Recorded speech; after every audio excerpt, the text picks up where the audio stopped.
अस्सलाम वालेकुम। मैंने हाल ही में एक इन्फॉर्मेशन सुनी और फिर उस पर एक तहकीक की। अपने कुछ डॉक्टर दोस्तों से भी उससे मुतल्लिक मैंने गुफ्तगू की, तो मुझे मालूम हुआ कि ये जो इन्फॉर्मेशन है ये अथेंटिक है। लिहाजा इस इन्फॉर्मेशन को आपके साथ शेयर कर देना ज़रूरी है ताकि हम किसी के मसले के हल का बाइस बन सकें। मैं एक्चुअली आज प्रोन पोजीशन की बात कर रहा हूँ कि प्रोन पोजीशन क्या है और हम प्रोन पोजीशन के ज़रिए वेंटिलेटर की कमी को कैसे हल कर सकते हैं। कि अगर किसी कोविड के मरीज़ को वेंटिलेटर की ज़रूरत पड़ती है और इन केस ऑफ एमरजेंसी अगर हमें वेंटिलेटर अवेलेबल नहीं होते या अगर उनके एक्सपेंसेस हम नहीं उठा सकते तो हमें क्या करना चाहिए। कोविड की सिचुएशन को देखते हुए अगर हम अपने पड़ोसी मुल्क का जायज़ा लें तो हमें नज़र ये आ रहा है कि वहाँ पर जो मरीज़ हॉस्पिटल का रुख कर रहे हैं उन्हें दो चीज़ों का प्रॉब्लम फेस करना पड़ रहा है। पहले तो वेंटिलेटर्स और दूसरा ऑक्सीजन की कमी है। तो अगर आप में से किसी को अल्लाह ना करे इस सिचुएशन से गुजरना पड़ता है, किसी फैमिली मेम्बर को, आपको खुद को या किसी दोस्त को, तो मैं ये रिकमेंड करूँगा कि बजाय इसके कि आप हॉस्पिटल्स का रुख करें और फिर हॉस्पिटल्स में जाकर आपको इस चीज़ का इल्म हो कि वहाँ वेंटिलेटर्स की कमी है या उनके एक्सपेंसेस इतने ज़्यादा हैं कि आप उनको अफोर्ड नहीं कर सकते, तो पहले बेहतर यह है कि आप इसको घर में अपनाएं, जो कि एक होम मेड वेंटिलेटर है। और इसके ज़रिए आप देखें कि क्या मरीज़ को अफाका हो रहा है या नहीं हो रहा। और अगर इससे बेहतरी आ रही है तो इससे बेहतर और कोई चीज़ नहीं हो सकती।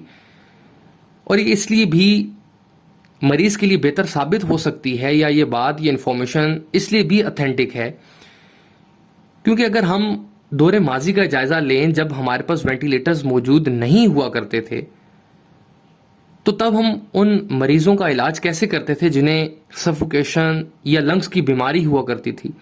तो मेरी तहकीक में ये बात सामने आई कि इसी प्रोन पोजीशन, इसी एक्सरसाइज के ज़रिए उन मरीज़ों का इलाज किया जाता था।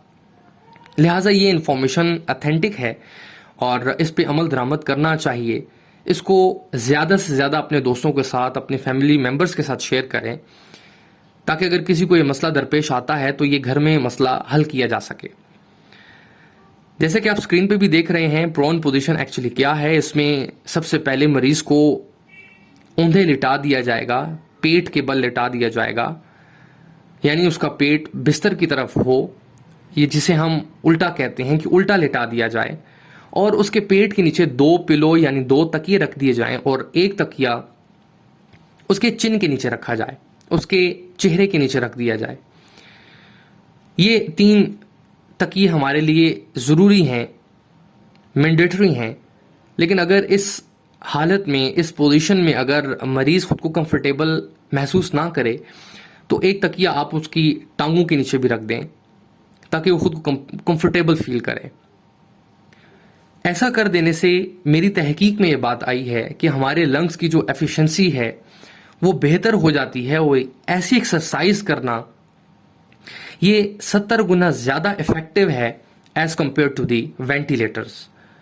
तो अगर ये बात, ये चीज़, ये एक्सरसाइज 70 गुना ज़्यादा बेहतर है, एफिशिएंट है, तो मैं हाईली रिकमेंड करूंगा कि बजाय इसके कि हम हॉस्पिटल्स का रुख करें, हमें ये घर में एक्सरसाइज कर लेनी चाहिए। लिहाजा आप इस एक्सरसाइज को परफॉर्म करें।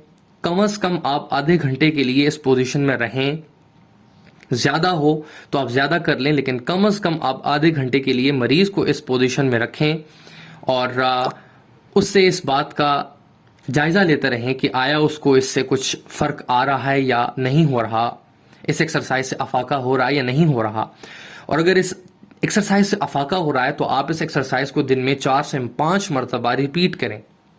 1-2 दिन आप इस एक्सरसाइज को रिपीट करेंगे तो उम्मीद है इंशाल्लाह जो मरीज़ है उसकी जो लंग्स की परफॉर्मेंस है वो बेहतर हो जाएगी और ये आपकी जो मुश्किल है और परेशानी है ये घर में ही हल हो जाएगी।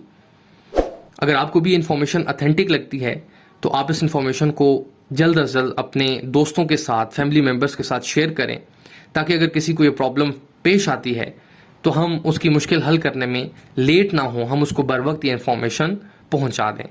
मुझे इजाज़त दीजिएगा। अल्लाह हाफिज़।